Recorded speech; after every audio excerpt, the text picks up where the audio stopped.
Welcome friends, आपका अपने परिवार में। आज हम जानेंगे क्रिप्टो की कुछ खट्टी कुछ मीठी बातें। भैया क्रिप्टो का परफॉर्मेंस कैसे सुधर रहा है, क्रिप्टो में क्या मूवमेंट अपवर्ड आने वाला है, 12 जनवरी को यूएसए सीपीआई डाटा से क्या इफेक्ट पड़ेगा, इंडियन सीपीआई डाटा भी 12 तारीख को ही आ रहा है। 12 जनवरी मोस्ट इंपॉर्टेंट हो गई। अंबानी साहब ने भैया एनएफटी लॉन्च करने का प्लान कर लिया, यानी मुंबई इंडियन जो उनकी क्रिकेट टीम है उसकी एनएफटी आने वाली है। मेटावर्स में एक कार ने एंट्री की, भैया वो क्या है। साथ में अपन जानेंगे एलएनसी के टेक्निकल परफॉर्मेंस क्या रहेगा। आपको मैं बता दूं भैया एलएनसी जो है तो मूवमेंट दे रहा है, पहले नीचे जाता है ऊपर जाता है, तो ये क्या ट्रैप है। और साथ में अपन जानेंगे कैसे इको फ्रेंडली कॉइन जो है तो अब मूव कर रहे हैं, क्योंकि हमको भी पता है जितना ज्यादा एनर्जी कंजप्शन होगा उतना ज्यादा एनवायरमेंट के लिए हार्ड होगा, तो हमको भी इको फ्रेंडली कॉइन्स को फोकस करना होगा। तो हर एक चीज डिटेल से समझेंगे। आपको बताऊंगा बीएनबी चैन को पॉलीगॉन मैटिक ने कैसे पीछे छोड़ दिया है। आप सभी अंत तक जुड़े रहना। एलएनसी के चार्ट को भी समझेंगे। सिर्फ आपसे आपका भाई सिर्फ एक ही चीज चाहता है, subscribe, like, motivate for my self and your self. हमको एक दूसरे को मोटिवेट करके चलना, क्योंकि हम दोनों एक ही परिवार है। चलिए बात करते हैं अपन एक एक करके। तो मैं आपको पहली खबर दे दूं, 2022 में कई कॉइन्स ने क्या किया हुआ है, इको फ्रेंडली बनने की कोशिश की हुई है। क्या किया हुआ है, इको फ्रेंडली बनना चाहा है। उसमें से सबसे पहले आता है आपका चिया नेटवर्क, फिर आता है इथेरियम। इथेरियम को आपको पता है वो POW में वर्क करता है, यानी प्रूफ ऑफ वर्क में वर्क करता था, लेकिन अभी प्रूफ ऑफ सपोर्ट में वर्क कर रहा है, यानी POS में आ चुका है, जहां की उसका एनर्जी कंजम्पशन 9.99% कम गया है। यानी सोचो भैया लेस देन 1% एनर्जी कंजम्पशन कर रहा है। ये एक अच्छा कदम है इथेरियम के लिए और अदर्स कॉइन्स के लिए जो भी इसमें वर्क कर रहे हैं। ये यूक्रेन में आपको पता होना चाहिए जो फार्मेसीज है वहां क्या किया जा रहा है, बाइनेंस पे के द्वारा पेमेंट एक्सेप्ट की जा रही है। ये क्रिप्टो करेंसी का एक्सेप्टेंस लेवल 1 बढ़ चुका है, यानी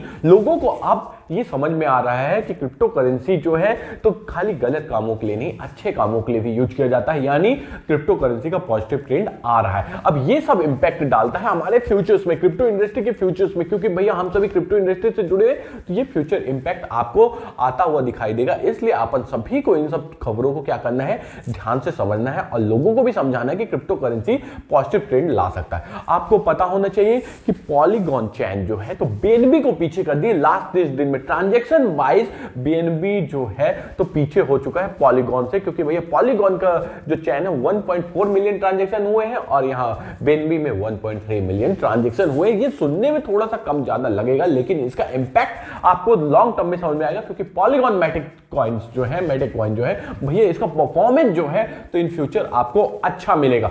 12 जनवरी को आपका इंडिया और यूएस का सीपीआई डाटा आ रहा है। इंडिया का पिछली बार 5.8 था और यूएसए का 7.1 था। ये उम्मीद लगाई जा रही है यूएसए सीपीआई डाटा से कि भैया ये थोड़ा सा कम आएगा। अगर 7 भी आता है या फिर 7.1 भी आता है तो मार्केट में कोई नेगेटिव इंपैक्ट नहीं पड़ेगा, लेकिन 12 जनवरी को अगर ये थोड़ा सा 7.2 भी चला गया तो मार्केट नेगेटिव इंपैक्ट में आ सकता है। बिटकॉइन को आप देखोगे तो चल रहा है $16,800। ये क्या इंपैक्ट डाल सकता है क्रिप्टो मार्केट में, आपको समझना होगा। जब तक ये 16,600 को नीचे नहीं तोड़ता है और 16,900 से ऊपर नहीं जाता है तो ये रेंज बाउंड चल रहा है, यानी ना अप साइड दिखा रहा है ना डाउन साइड दिखा रहा है। 16,900 को ऊपर करने के बाद ये मेरा पहला टारगेट रहेगा 17,400। ये अचीव करने के बाद ही अपन समझ सकते हैं, जब 17,400 को क्रॉस कर जाएगा, कि हाँ भैया क्या कर रहा है, बिटकॉइन पॉजिटिव ट्रेंड में जा रहा है। अब बात करते हैं अपने सबसे प्यारे एलएनसी। 1680 का टारगेट, 1688 का टारगेट अचीव किया मैंने, जो टारगेट दिया था वो अचीव हुए। उसके बाद मैंने आपको बोला था स्टॉप लॉस लगा के रखना, क्योंकि रिवर्सल ले सकता।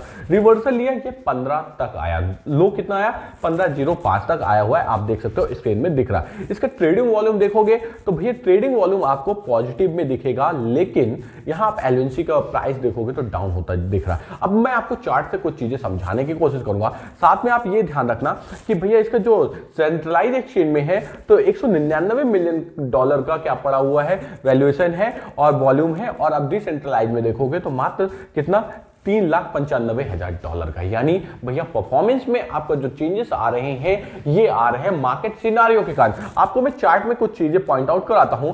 आप देखोगे भैया ये नेगेटिव ट्रेंड कैसे शो कर रहा है। आप यहां पर देखिए, इसका आप ट्रेडिंग वॉल्यूम देखिए, जब टॉप में था तो 150 मिलियन का था ट्रेडिंग वॉल्यूम, ठीक है। और आप जब लो की बात करोगे तब यहां ट्रेडिंग वॉल्यूम क्या दिखा रहा था, 200 मिलियन का ट्रेडिंग वॉल्यूम दिखा रहा था 24 आवर्स में। तो ये में आ रहा है कि ट्रेडिंग वॉल्यूम तो बढ़ रहा है बट इसका इंपैक्ट उतना ज्यादा नहीं पड़ रहा, यानी ट्रेडिंग वॉल्यूम पंप कर रहा है, प्राइस डंप कर रहा है, यानी सेलर प्रेशर ज्यादा है। तो अब हमें क्या करना है, तो देखिए आपको मैं अभी कहूंगा एलएनसी से थोड़ा सा साइड रहिए, जैसे ही कोई मूवमेंट मिलेगा मैं टेलीग्राम पे डाल दूंगा।